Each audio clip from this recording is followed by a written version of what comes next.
Let us see 21st sum. From the following receipts and payments account of Yerkad Youth Association, prepare income and expenditure account for the year ended 31st March 2019 and the balance sheet as on that date. So here they gave receipts and payments account. From that receipts and payments account, we have to prepare income and expenditure account and balance sheet. Let us see what are the informations are given below. First receipt la to balance brought down cash in hand. So நார்மலாக income and expenditure அக்கௌண்ட்டில் நம்ம opening balance எடுத்துக்க மாட்டோம். So அதை ignore பண்ணிடலாம். அதே மாதிரி closing பேலன்ஸும் நம்ம எடுத்துக்க மாட்டோம். ஸோ அதையும் இக்னோர் பண்ணிடலாம். ஸோ இன்கம் அண்ட் எக்ஸ்பெண்டிச்சர் அக்கௌண்ட்டில் ஓப்பனிங் பேலன்ஸும் க்ளோசிங் பேலன்ஸும் வராது. Next two government grants for purchase of books. This is capital nature. So இது இன்கம் அண்ட் எக்ஸ்பெண்டிச்சரில் வராது, ஏன்னா இது வந்து கேபிட்டல் நேச்சர். ஸோ இதெல்லாம் நம்ம ஏற்கனவே பார்த்துருக்கோம். எங்கன்னா இதோட ஃபார்மேட்லேயே கொடுத்துருக்காங்க, government grants for purchase of books. இது வந்து கேபிட்டல் நேச்சர், மேபி ரெவன்யூ நேச்சராக இருக்கலாம், அக்கார்டிங் டு த சிச்சுவேஷன் அப்படின்னு கொடுத்துருப்பாங்க. So this is capital nature. Then subscription. So subscription is an income. So இது இன்கமில் வரும். தென் அட்மிஷன் ஃபீஸ் ரெசிப்ட்ஸில் இருக்குது. ஸோ ரிசீவ் பண்ணியிருக்கோம், it is a income. Prize fund received. So special fund எல்லாமே என்ன நேச்சர் அப்படின்னு பார்த்தீங்கன்னா கேபிட்டல் நேச்சர். பேலன்ஸ் ஷீட்டில் தான் இந்த ப்ரைஸ் ஃபண்ட் ரெசிப்ட்ஸை நம்ம என்ட்ரி பண்ணுவோம். இதை ரெக்கார்ட் பண்ணல, இதுக்கு அட்ஜஸ்ட்மெண்ட் இருக்குது, அது என்னன்னு நம்ம பார்க்கலாம். அடுத்தது to bank interest. So interest receive பண்ணியிருக்கோம், it is an income. Then sale of newspaper. So newspaper sale பண்ணல நம்ம இன்கம் ரிசீவ் பண்ணுவோம். ஸோ இதுவும் இன்கம். அடுத்தது salary. Salary is an expenses. பேமெண்ட்டில் இருக்கிறது எல்லாமே என்னது எக்ஸ்பென்சஸ். அந்த எக்ஸ்பென்சஸில் எது ரெவன்யூ நேச்சர், எது கேபிட்டல் நேச்சர் அப்படிங்கிறத நம்ம ஃபைண்ட் அவுட் பண்ணுவோம் இல்லையா. அடுத்தது office expenses. So this is also we are going to record in expenditure side. Then buy books purchased. This is capital nature. Then next by stationery purchased. So என்னது goods உள்ள வந்தாலும் cash outflow ஆகுது. So it is an expenditure. Then newspaper purchased say expenditure. Prize awarded. So specific fundனாலே capital nature சொல்லியாச்சு. So இது எங்கே வரும்னு பார்த்தீங்கன்னா balance ஷீட்டில் லயபிலிட்டி சைடில் ப்ரைஸ் ஃபண்டு ரெசிப்ட்ஸ் கூட இந்த ப்ரைஸ் அவார்டட இது பேமெண்ட்டில் இருக்குது. ஸோ எக்ஸ்பென்சஸ் நம்ம பே பண்ணியிருக்கோன்னு அர்த்தம். அதனால் இதை லெஸ் பண்ணி நம்ம பேலன்ஸ் ஷீட் லயபிலிட்டி சைடு காட்டுவோம். தென் க்ளோசிங் பேலன்ஸ் வராதுன்னு சொல்லியாச்சு. என்னென்ன அடிஷ்னல் இன்ஃபர்மேஷன்ஸ் இருக்குன்னு பார்க்கலாம். Opening capital fund ₹20,000. ஸோ நம்ம நார்மலாக கேபிட்டல் ஃபண்டு ஃபைண்ட் அவுட் பண்ண வேண்டியது இருக்கும், அவங்களே கொடுத்துட்டாங்க. ஏன்னா கேபிட்டல் ஃபண்டு கூட தான் நம்ம சர்ப்ளஸாக டெஃபிசிட்டாக வந்தால் சர்ப்ளஸ் வந்து ஆட் பண்ணுவோம், டெஃபிசிட் வந்தால் லெஸ் பண்ணுவோம். ஸோ அந்த கால்குலேஷன்ஸ் பண்ணுவோம். ஸோ இங்கே கேபிட்டல் ஃபண்டு கொடுத்துட்டாங்க. நம்ம பேலன்ஸ் ஷீட்டில் தனியாக ஓப்பனிங் பேலன்ஸ் ஷீட் வந்து ப்ரிப்பேர் பண்ணணும் அவசியம் இல்லை. கேபிட்டல் ஃபண்டு ஃபைண்ட் அவுட் பண்ண வேண்டியதில்லை.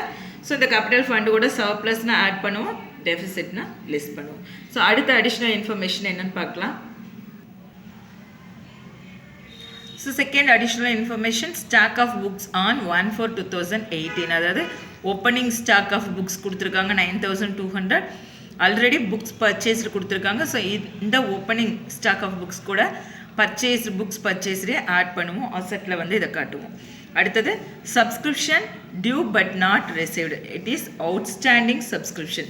ஸோ அவுட்ஸ்டாண்டிங் சப்ஸ்கிரிப்ஷன்னா சப்ஸ்கிரிப்ஷன் கூட அவுட்ஸ்டாண்டிங் சப்ஸ்கிரிப்ஷனை இன்கம் சைடு ஆட் பண்ணிக்குவோம். அதே மாதிரி பேலன்ஸ் ஷீட்டில் அசெட்டில் அவுட்ஸ்டாண்டிங் சப்ஸ்கிரிப்ஷனை ரெக்கார்ட் பண்ணுவோம். அடுத்தது stock of stationery on 1/4/2018 ₹1,200 and stock of stationery on 31/3/2019 2,000. So opening ஸ்டாக்கும் க்ளோசிங் ஸ்டாக்கும் கொடுத்துருக்காங்க.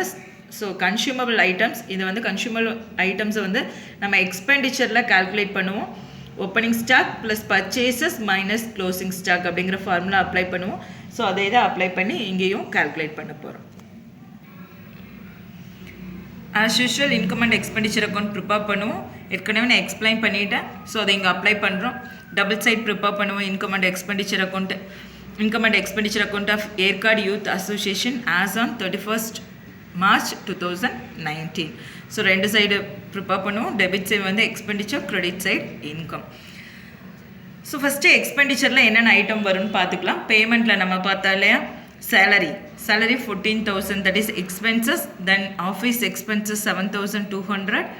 அடுத்தது அடிஷ்னல் இன்ஃபர்மேஷனில் ஓப்பனிங், ஸ்டேஷ்னரியோட ஓப்பனிங் கொடுத்துருக்காங்க. பேமெண்ட் சைடு ஸ்டேஷ்னரி பர்ச்சேஸ் அப்படின்னு 1,800 கொடுத்துருக்காங்க. ஸோ ஓப்பனிங் ஸ்டாக்கோட பர்ச்சேஸ் ஆட் பண்ணுவோம். அதே மாதிரி க்ளோசிங் ஸ்டேஷ்னரி கொடுத்துருக்காங்க 2,000, அதை லெஸ் பண்ணி அவுட்டர் காலத்தில் 1,000 என்ட்ரி பண்ணியிருக்கோம். அடுத்தது 2 news paper purchased. So news paper purchased payment side கொடுத்துருக்காங்க. ஸோ கேஷ் அவுட்ஃப்ளோ அந்த 2,100ஐயும் எக்ஸ்பெண்டிச்சரில் ரெக்கார்ட் பண்ணுறோம். ஸோ பேமெண்ட்டில் இருந்து நம்ம எதை எடுத்துக்கிறது இல்லைன்னு பார்த்தீங்கன்னா பை புக்ஸ் பர்ச்சேஸ்டு அப்படிங்கிற இன்ஃபர்மேஷன் எடுத்துக்கலாம். ஏன்னா அது பேலன்ஸ் ஷீட்டில் அசட்டில் காட்டுவோம், தட் இஸ் கேபிட்டல் நேச்சர். அதே மாதிரி ப்ரைஸ் அவார்டட் அப்படின்னு பேமெண்ட்டில் கொடுத்துருக்காங்க, தட் இஸ் ஸ்பெஷல் ஃபண்ட்.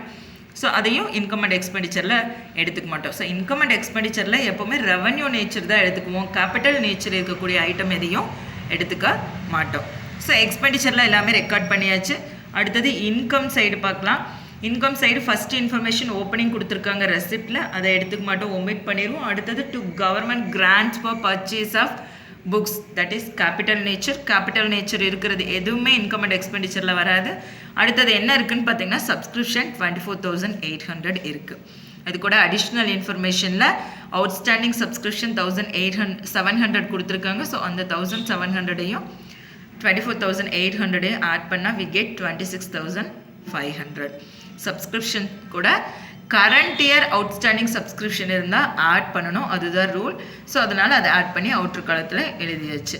அதே மாதிரி அட்மிஷன் ஃபீஸ் ரிசீவ் பண்ணியிருக்கோம். So income by admission fees 2,000. Then by bank interest receive பண்ணியிருக்கோம், அதனால் கிரெடிட் சைடு என்ட்ரி பண்ணியிருக்கோம் 1,500. Then by sale of newspaper. So newspaper sale பண்ணால் income receive பண்ணுவோம், அதனால் அதுவும் இன்கம் சைடு ரெக்கார்ட் பண்ணியிருக்கோம். So இப்போது இன்கம் அண்ட் எக்ஸ்பெண்டிச்சரில் என்னென்ன ஐட்டம் வருமோ அதெல்லாம் எழுதிட்டோம். ரெசிப்ட்லேருந்து நம்ம எதை விட்டுருக்கோம், ஓப்பனிங் பேலன்ஸ் விட்டுட்டோம். அதேமாதிரி government grants for purchase of books, அது கேபிட்டல் நேச்சர், அதனால் அதையும் ஒமிட் பண்ணிவிட்டோம். அடுத்தது டு ப்ரைஸ் ஃபண்ட் ரெசிப்ட்னு கொடுத்துருக்காங்க, அது ஸ்பெஷல் ஃபண்ட், பேலன்ஸ் ஷீட்டில் லயபிலிட்டியில் காட்டுவோம். ஸோ இந்த 3 ஐட்டமையும் ஒமிட் பண்ணியாச்சு. இப்போ ஆட் பண்ணலாம். ஆட் பண்ணால் கிரெடிட் சைட் டோட்டல் எவ்வளோ இருக்குன்னா 31,100. ஸோ நம்மளோட கிரெடிட் சைட் டோட்டல் 31,100. ஸோ அதை நம்ம எக்ஸ்பெண்டிச்சருக்கு நேராக டெபிட்லி 31,100 ரெக்கார்ட் பண்ணுறோம்.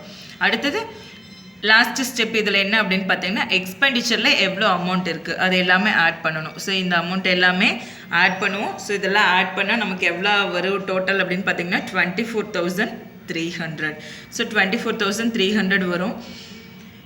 கீழே எவ்வளோ இருக்குது டோட்டலாக 31,100. அதாவது இன்கம் சைட் டோட்டல் 31,100. ரெண்டையும் டிடெக்ட் பண்ணால் நமக்கு வர ஆன்சர் தான் என்னன்னு பார்த்தீங்கன்னா surplus 6,800. This is surplus to surplus. Excess of income over expenditure. Excess of income over expenditure அப்படின்னா என்ன அர்த்தம், இன்கம் விட எக்ஸ்பெண்டிச்சர் கம்மியாக இருக்குது, அப்போ எக்ஸ்பெண்டிச்சரை விட நம்மக்கிட்ட இன்கம் அதிகமாக இருக்குது அப்படிங்கிறது தான் எழுதுகிறோம். Excess of income over expenditure. Surplus is 6,800. இப்போ income and expenditure account prepare பண்ணிட்டோம். அடுத்தது பேலன்ஸ் ஷீட் ப்ரிப்பேர் பண்ணலாம். ஸோ பேலன்ஸ் ஷீட் ப்ரிப்பேர் பண்ணுறோம். லைபிலிட்டிஸ் அசட் அப்படின்னு 2 சைடு வந்து காலம் லீவ் பண்ணிடலாம். Liabilities left hand side, asset வந்து ரைட் ஹேண்ட் சைடு ரெக்கார்ட் பண்ணுவோம். ஸோ லைபிலிட்டிஸில் பார்த்தீங்கன்னா ஃபஸ்ட் ஐட்டம் எப்போவுமே கேபிட்டல் ஃபண்டு தான் ரெக்கார்ட் பண்ணுவோம். கேபிட்டல் ஃபண்டு கூட சர்ப்ளஸ் இருந்தால் ஆட் பண்ணுவோம். சப்போஸ் இந்த சம்மில் டெஃபிசிட் வந்துருந்தால் லெஸ் பண்ணியிருப்போம். ஆனால் இங்கே எவ்வளோ இருக்குது, சர்ப்ளஸ் 6,800 இருக்குது. ஸோ கேபிட்டல் ஃபண்ட் அடிஷ்னல் இன்ஃபர்மேஷனில் 20,000 கொடுத்துட்டாங்க. அதை ரெண்டையும் ஆட் பண்ணி 26,800ன்னு அவுட்டர் காலத்தில் ரெக்கார்ட் பண்ணிடுறோம். அடுத்தது government grants for purchase of books. இது வந்து capital nature, capital receipt. So அதனால லைபிலிட்டிஸில் ரெக்கார்ட் பண்ணுறோம் 10,000. Then next prize fund. Prize ஃபண்டுக்கு நம்ம ஏற்கனவே illustration sums, book back sums எல்லாம் பார்த்துருக்கோம். இந்த ஸ்பெசிஃபிக் ஃபண்டுக்கு வந்து என்ன ட்ரீட்மெண்ட்டுன்னு, ஸ்பெசிஃபிக் ஃபண்டு கூட இன்கம் ரிசீவ் பண்ணியிருந்தால் ஆட் பண்ணுவோம், எக்ஸ்பென்சஸ் இருந்தால் லெஸ் பண்ணுவோம். ஸோ அதுதான் இந்த ஸ்பெசிஃபிக் ஃபண்டோட ட்ரீட்மெண்ட். இங்கே ஸ்பெசிஃபிக் ஃபண்ட் ரெசிப்ட் எவ்வளோ இருக்குன்னா 6000 இருக்குது. அது கூட எக்ஸ்பென்சஸ், அதாவது ப்ரைஸ் அவார்ட் பண்ணியிருந்தா கண்டிப்பாக அவார்ட் கொடுத்தோன்னா செலவாகும் இல்லையா, ஸோ தட் இஸ் எக்ஸ்பென்சஸ், அதை டிடெக்ட் பண்ணுறோம் 5000. Then we get 1000 rupees that will be recorded in the outer column of liability side. So இவ்வளோ தான் liability side நம்ம ரெக்கார்ட் பண்ணுறோம். அடுத்தது அசட். அசட்டில் cash in hand. Cash in ஹேண்டுங்கிறது எங்கே இருக்குன்னு பார்த்தீங்கன்னா ரெசிப்ட்ஸ் அண்ட் பேமெண்ட்டில் க்ளோசிங் பேலன்ஸாக கொடுத்துருப்பாங்க இல்லையா கேஷ் இன் ஹேண்டு, அதை தான் வந்து இங்கே எடுத்துக்குவோம், அசட்டுக்கு எடுத்துக்குவோம் அந்த closing balance. Then books, opening stock, அதாவது ஸ்டாக் ஆஃப் புக்ஸ் ஆன் 1/4/2018 அப்படின்னு கொடுத்துருந்தாங்க. So opening stock of books 9200 additional இன்ஃபர்மேஷனில் கொடுத்துருக்காங்க. அதே மாதிரி பர்ச்சேஸ்டு புக்ஸ், பர்ச்சேஸ்டுன்னு பேமெண்ட்டில் 15000 இருக்குது. So opening stock plus purchases, closing stock இருந்தால் லெஸ் பண்ணியிருப்போம், அது இல்லை, அதனால் இது ரெண்டே ஆட் பண்ணி 24200 அவுட்டர் காலத்தில் ரெக்கார்ட் பண்ணுறோம். Then closing stock of stationery, ஸ்டேஷ்னரியோட க்ளோசிங் ஸ்டாக் கொடுத்துருக்காங்க இல்லையா அடிஷ்னல் இன்ஃபர்மேஷனில், அது அசட்டு, ஸோ அசட் சைட் 2000 ரெக்கார்ட் பண்ணுறோம். தென் கரண்ட் இயரோட அவுட்ஸ்டாண்டிங் சப்ஸ்கிரிப்ஷன் 1700 கொடுத்துருக்காங்க, அதையும் அசட்டில் ரெக்கார்ட் பண்ணுறோம். ஸோ எல்லா ஐட்டமும் ரெக்கார்ட் பண்ணியாச்சு. இப்போது டோட்டல் பண்ணலாம். liability சைடும் அசட் சைடும் டோட்டல் பண்ணால் we get 37,800. That's all.